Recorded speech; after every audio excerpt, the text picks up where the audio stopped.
আধুনিকতা আমাদের শেখায় যত বেশি অর্জন তত বেশি সুখ, কিন্তু মিনিমালিজম আমাদের শেখায় যত বেশি বর্জন তত বেশি সুখ। মিনিমালিজমের নির্দিষ্ট কোনো ডেফিনিশন হয় না। মিনিমালিজম আমাদের লাইফস্টাইলকে সুন্দর করতে সাহায্য করে। আজকের আমার আলোচ্য বিষয় হলো মিনিমালিজম। মিনিমালিস্ট কাদেরকে বলা হয় সেটা নিয়ে আজকে আমার এই ভিডিওতে আলোচনা করব। যারা আমার নতুন ভিউয়ার, অবশ্যই আমার এই ভিডিওটা দেখার পরে যদি ভালো লাগে চ্যানেলটাকে সাবস্ক্রাইব করবেন, লাইক করে দেবেন এবং আমার চ্যানেলের আপডেট পাওয়ার জন্য অবশ্যই পাশে থাকা বেল আইকনটাকে প্রেস করে দেবেন। চলুন শুরু করা যাক আজকের ভিডিও। মিনিমালিজম মানুষের লাইফকে সিম্পলিফাই করতে সাহায্য করে। মিনিমালিজম মানুষের জীবনকে সুন্দর করে গড়ে তুলতে সাহায্য করে, মানুষের চিন্তা ভাবনায় বিকাশ ঘটাতে সাহায্য করে। মিনিমালিজম মানে সন্ন্যাসীর মতো জীবনযাপন নয়। মিনিমালিজম মানে অধিকের মধ্যে স্বল্পকে বেছে নিয়ে অতিরিক্তকে পরিহার করা। অষ্টাদশ শতাব্দীতে মিনিমালিজম অত্যন্ত পপুলার ছিল। পরবর্তী সময়ে এর জনপ্রিয়তা দেশে বিদেশে বৃদ্ধি পায়। জশুয়া ফিল্ডস মেলবার্ন এবং রায়ান নিকোডেমাস, এই দুজন ব্যক্তি মিনিমালিজমকে তাদের লাইফে অ্যাপ্লাই করে এবং তাদের এক্সপিরিয়েন্স দিয়ে তারা একটা বইতে লিপিবদ্ধ করে, যেটা পাঠককুলে অত্যন্ত চর্চিত এবং জনপ্রিয় বটে। সেই বইটির নাম হলো এভরিথিং দ্যাট রিমেন্স। এই বইটির মধ্য থেকে আমরা মিনিমালিজম সম্পর্কে একটা সম্যক ধারণা পাই। মিনিমালিজমের বেশ কিছু উপকারী দিক রয়েছে, যেমন 1 নম্বর হলো মিনিমালিজম মানুষকে কাজে ফোকাস করতে সাহায্য করে। একটা সমীক্ষায় দেখা গেছে যারা ক্ল্যাটার এবং মেসি রুমে বসবাস করে তারা কখনোই কাজে ঠিকঠাক ফোকাস করতে পারে না, কারণ তাদের স্ট্রেস লেভেল এবং অ্যাংজাইটি লেভেল হাই থাকে।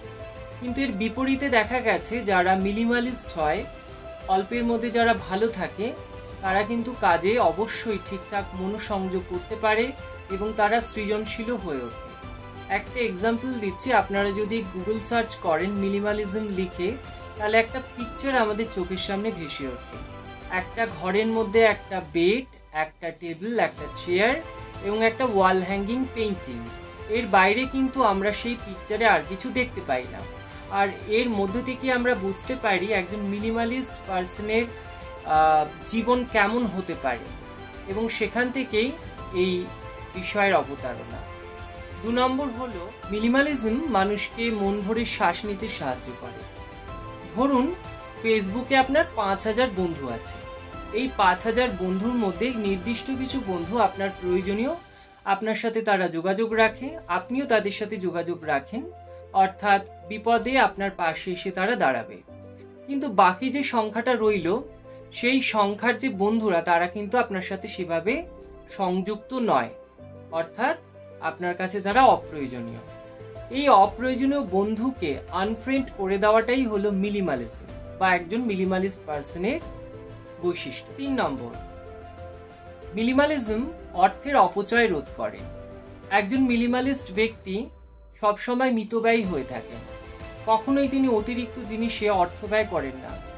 একজন মিতব্যয়ী ব্যক্তি বা মিনিমালিস্ট ব্যক্তি তিনি কোয়ালিটিতে বিশ্বাস করেন, কোয়ান্টিটিতে নয়।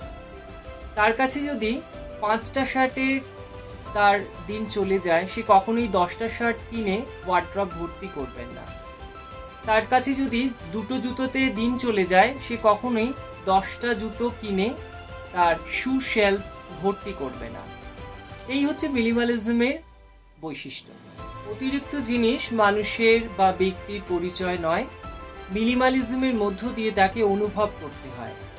আর বস্তুগত জিনিস মানুষকে স্বস্তি দিলেও সুখ বা তৃপ্তি দিতে পারে না।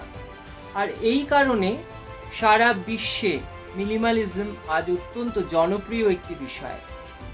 থাইল্যান্ড এবং সুইডেন সবথেকে বেশি মিনিমালিজমে আকৃষ্ট এবং ভারতবর্ষ আজ পিছিয়ে নেই। ভারতবর্ষের বহু মানুষ আজ এই প্রসেসের মধ্য দিয়ে নিজেদেরকে ভালো রেখেছেন, কারণ আমরা মনে করি যে অল্পের মধ্যেই অধিককে পাওয়া যায়। লেস ইজ অফেন মোর। আজকের এই ছোট্ট আলোচনা কেমন লাগলো অবশ্যই কমেন্ট সেকশনে কমেন্ট করে জানাবেন। সঙ্গে থাকবেন, সবাই ভালো থাকবেন।